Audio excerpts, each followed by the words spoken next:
In New Jersey, a teen has turned an obstacle into an opportunity. After a diagnosis derailed his dream of becoming a fighter pilot, he found another way to fly. Here's News 4's Checky Beckford.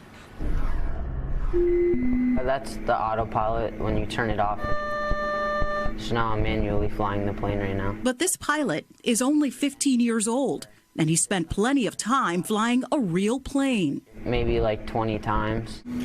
Last year, Leon Haber was attending a military boarding school with a concentration in aviation. I wanted to be in the Air Force. But that all changed last November. When we found out that Leon ultimately needed an emergency surgery. The high school freshman had scoliosis. His scoliosis was rapidly progressing. But the surgery came at a high cost. His dreams of one day flying fighter jets. And in order to correct the curve in his back, he now does have permanent fixed hardware. Devastated, Leon had to find his way back both mentally and physically. He was in so much pain, like an inescapable, even while he slept, pain. And what was so amazing was the way the entire hospital rallied around him, and they kept saying, "No, you're our pilot." Leon is now back in Hoboken, where a conversation between his mother and the school district superintendent opened up a new door. What about an aviation program? Within weeks, we surveyed students. Within weeks, we surveyed faculty. Hoboken High now on a short list of high schools in the state offering an aviation program.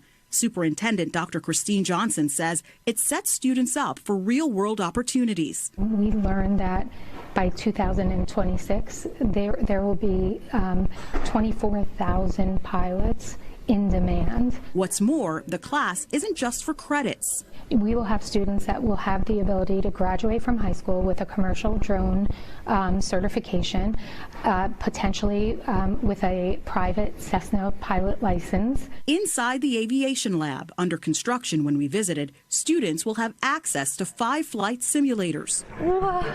The school has even partnered with Morristown Airport to get students inside the cockpit of real planes. From childhood, I've always wanted to become a pilot. Sophomore Addison Rumpf has high hopes for the class. This would be so cool to be the first female pilot from Hoboken High School. These are pictures of the completed aviation lab where for Leon, I'm flying the 172 right now. A future that seemed to once stall is now taking off for him and for his classmates. What I want to do right now is fly business jets, the nicer jets, and get to, fly over the world and stuff. It opens up a lot of opportunities for other kids who didn't have the opportunity.